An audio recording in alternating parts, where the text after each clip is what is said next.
কোর্টে, এগুলো তো কোর্টের ব্যাপার। যদি স্পষ্ট ক্লিয়ার কোন দলিল থাকে, স্পষ্ট অন্যরা দখল করে খেয়ে ফেলতেছে, যতই শক্তিশালী হোক, আমরা তাদেরকে উচ্ছেদ করে এই দেবোত্তর বন্দী আপনাদের ফেরত দেব। এবং আমি গত রাতে প্রায় 1 ঘন্টা ব্যাপী ভারতীয় একজন মহিলা সাংবাদিকের সাক্ষাৎকার দিয়েছি, ইন্টারভিউ দিয়েছি।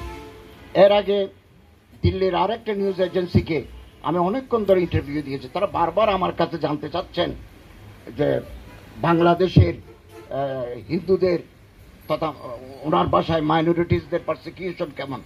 আমি একথা বুঝাতে সক্ষম হয়েছি যে আমাদের সাংবিধানিকভাবে একজন মুসলমানের যে অধিকার, একজন হিন্দু, বৌদ্ধ, খ্রিস্টান, একজন নৃগোষ্ঠীর মানুষের অধিকার সমান, এবং তাদের রাইটস আছে। আমাদের প্রধান উপদেষ্টা, মাননীয় প্রধান উপদেষ্টা বলেছেন, মন্দির পাহারা দিতে হচ্ছে, এটা আমাদের জন্য বড় বেদনার। মসজিদ তো পাহারা দিতে হচ্ছে না, মন্দির পাহারা দিতে হচ্ছে কেন?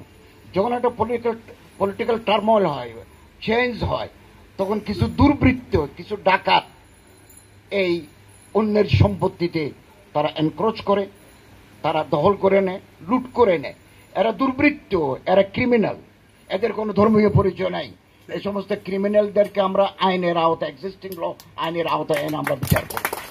তবে রাতের বেলা যদি কেউ এসে কোনো উপাসনালয়ের ক্ষতি করে, এটা তো একটা লিগ্যাল এভিডেন্স লাগবে। আপনাদের কাছে আমি বিনীত অনুরোধ করব, আপনাদের সিসি ক্যামেরা লাগান, অথবা নিজেরা ভিজিলেন্ট থাকেন, যাতে অপরাধীকে ধরা যায়। আমি আপনাদেরকে আশ্বস্ত করতে চাই, কোনো উপাসনালয় যদি কোনো দুর্বৃত্ত, যত বড় শক্তিশালী হোক, যদি এগুলো করে, আমরা তাকে ধরে প্রচলিত আইনে তার কঠোর শাস্তির বিধান করব। এবং কেবল আমি ডাকেশ্বরী মন্দিরে ভিজিটেড, ডাকেশ্বরী মন্দিরে গেছি এবং তারা আমাকে আমন্ত্রণ জানিয়েছেন, আমি যাব।